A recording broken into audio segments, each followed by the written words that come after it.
Comienza a fluir con nosotros antes que cosas materiales, comienza a fluir con cosas espirituales, a producir en nuestra vida paz. Comenzamos a estar más tranquilos, menos ansiedad, menos depresión, menos afán de las cosas de la vida. Entonces produce, y somos nosotros para los jóvenes, somos ejemplo, porque nuestros jóvenes copian de los adultos. Y entonces nosotros le decimos: hijo, ¿te quieres casar? Y el hijo mira a papá y mamá y dice: no, mejor me ahorco. ¿Por qué pensarán así los jóvenes? Porque han visto a quiénes, a los adultos, los papás, los vecinos, los tíos, el cuñado, el abuelo, el suegro de aquel, el suegro de allá. Pero los más jóvenes dicen: no, yo así no puedo. Entonces los adultos debemos darles ese ejemplo. Hijo, ¿quieres seguir al Señor? Y ellos, los jóvenes y los niños, miran a los más viejos y dice: hija, ¿y cuando yo siga al Señor voy a ser como usted? Pues más o menos, no. mejor me voy a la Patagonia. Entonces es un problema, debemos inspirar a otros. ¿Sí creen ustedes? Inspirar a otros. Entonces comencemos a esforzarnos por inspirar a otros, porque otros quieran, Vamos a continuar nuestra serie que llevamos en mano, el Evangelio de Lucas. Esa es la serie. Hemos llegado al capítulo 3. Vamos a tratar hoy, quizás, si el Señor me permite, 20 versículos, más o menos 22 versículos, si permite el Señor que lleguemos hasta allí. Titulemos para hoy la predicación de Juan el Bautista. Leemos la palabra del Señor que dice: en el año 15 del imperio de Tiberio César, siendo gobernador de Judea Poncio Pilato y Herodes tetrarca de Galilea, y su hermano Felipe era el tetrarca de Ituria y de la provincia de Tracónite, y Lisanias era el tetrarca de Abilinia. Y había dos sumos sacerdotes, uno se llamaba Anás y el otro Caifás, y eran familia. Vino entonces palabra de Dios a Juan, hijo de Zacarías, estando en el desierto. Señor, te damos toda la gloria y la honra y la alabanza. Vamos a iniciar con esta hermosa plataforma para desprendernos hacia las riquezas que tú tienes en tu palabra y que nos has revelado, y que por causa a veces de nuestros quehaceres, de la pereza o quién sabe de qué otras cosas, no logramos escudriñar y descubrir lo que hay en las minas de oro de tu palabra. Permítenos hoy ver algunas maravillas escritas aquí, escondidas aquí. Solo tenemos que abrir la Biblia y encontrarlas, escudriñar con devoción, y comenzamos a hallar perlas para nuestra vida y perlas para la vida de otros. Hoy estamos agradecidos y te pedimos perdón por menospreciar la Biblia, por tenerla a veces a un lado en la casa, por tenerla en poco como si fuera un libro, simplemente un libro cualquiera, no aprendiendo que allí están los tesoros de la salvación del hombre. Hoy te damos la gloria y comenzamos nuestro mensaje agradecidos por lo que tú nos quieres decir, Señor. Dicen amén. Bien, cuando nosotros finalizamos el capítulo 1, encontramos a Juan en el desierto. Allá lo dejamos. La Biblia dijo allá que él estaba en el desierto, pero no se nos dijo más nada de Juan durante el capítulo 2. Ahora, cuando saltamos o llegamos al capítulo 3, encontramos a Juan el Bautista en el ministerio público.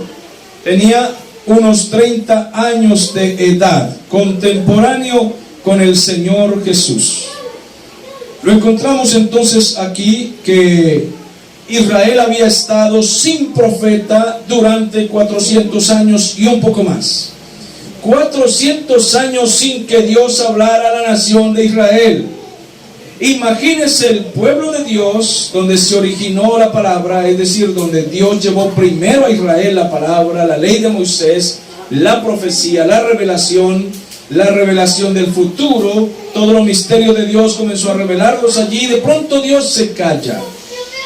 Se calló porque la nación no quiso escuchar. Se rebeló, se volteó contra Dios, blasfemó, pisoteó todos los mandamientos, los estatutos del Señor, asesinó a los profetas, los encarcelaban, los perseguían, y el Señor silenció. No más. Desde el tiempo de Malaquías, cuando usted revisa el último libro del Antiguo Testamento, usted puede hacerlo ahí como ejercicio, y termina el Antiguo Testamento, y luego usted ve un aviso en su Biblia que dice Nuevo Testamento, una página de distancia, una página en su Biblia. Y de ese último versículo de Malaquías a esa página que usted pasa la hoja, donde dice Nuevo Testamento, y aparece entonces Mateo, Marcos, Lucas, Juan el Bautista. Pasaron 400 años en una hoja. Y luego cuando aparece Juan el Bautista, ya iban 430 años sin profecía, sin revelación de parte de Dios. El enojo de Dios silenció la voz profética. Y aparece de pronto un hombre, vestido con pieles de ovejas, comiendo en los desiertos lo que Dios le proveía. No tenía manjares, ni vestidos lujosos, ni colonia, perfumes, nada de eso. Un hombre un poco tosco, ordinario, pero poderoso en oración, poderoso en el secreto con Dios, poderoso en la revelación y en el conocimiento de la Escritura, hijo de un sacerdote. Pero Dios no lo llamó a predicar en el lujo del templo, sino que lo llamó a predicar desde el desierto a las orillas del río Jordán. Cualquiera que lo veía a simple vista podía menospreciarlo, pero cuando lo escuchaban caía temor sobre algunos. Lucas nos relata, como él es historiador, comienza a relatar la historia cuando sucedió esto.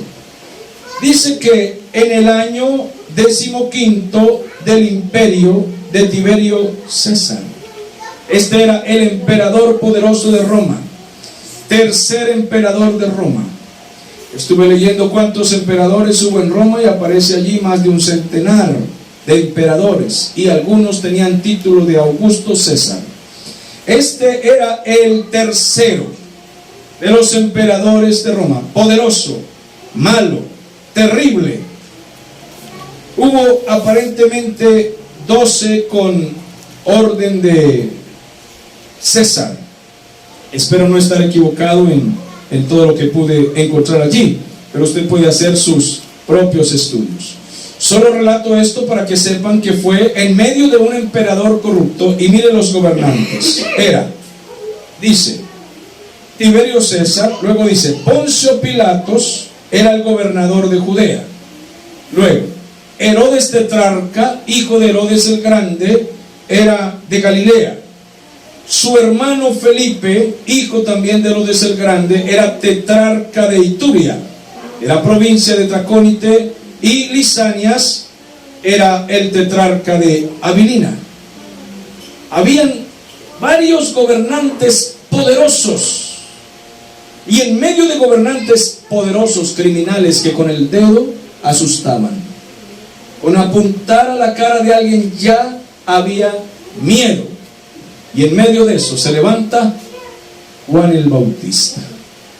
¿Se dan cuenta ustedes cómo en medio de gobernantes corruptos, malvados, malévolos, adúlteros, violentos, corruptos en todo sentido, inmorales, amenazantes, se necesita que se levanten hombres de Dios para que abran la boca en el nombre del Señor y que no teman, que tengan que decir las verdades de Dios. Dice que vino palabra de Dios estando Juan en el desierto. El Señor se nos puede revelar en cualquier lugar, no solo en un templo como este. Estaba viendo hoy la propaganda, los comerciales que le hacen a algunos predicadores modernos, de esos que les gusta mucho el espectáculo. Estaba viendo los comerciales hoy. Y entonces ponen aquella pompa, un público haciendo un montón de cosas que el predicador les dice, un predicador con ciertos hombres que lo custodian como parecido a guardaespaldas, y este tipo de cosas, ¿no? Y la propaganda y todo eso. Mira, Juan el Bautista no tenía nada de eso. Y era más poderoso, más grande y, permítame, más santo que estos predicadores. Más temeroso de Dios, más honesto, más íntegro. Y no tenía esa fanfarria. No tenía esa propaganda. Todo eso que hoy las redes aprovechan para comerciar. Así estaba Juan. En medio de este tiempo se nos relata entonces que aparece Juan el Bautista. El versículo 3 dice: Él fue por toda la región contigua al Jordán, predicando el bautismo de arrepentimiento para el perdón de los pecados. Como está escrito en las palabras del libro de Isaías, que dice: voz que clama en el desierto, preparad el camino del Señor, enderezad las sendas, todo valle se rellenará y se bajará todo monte y collado, los caminos torcidos serán enderezados y los caminos ásperos allanados, y verá toda persona, toda carne, la salvación de Dios.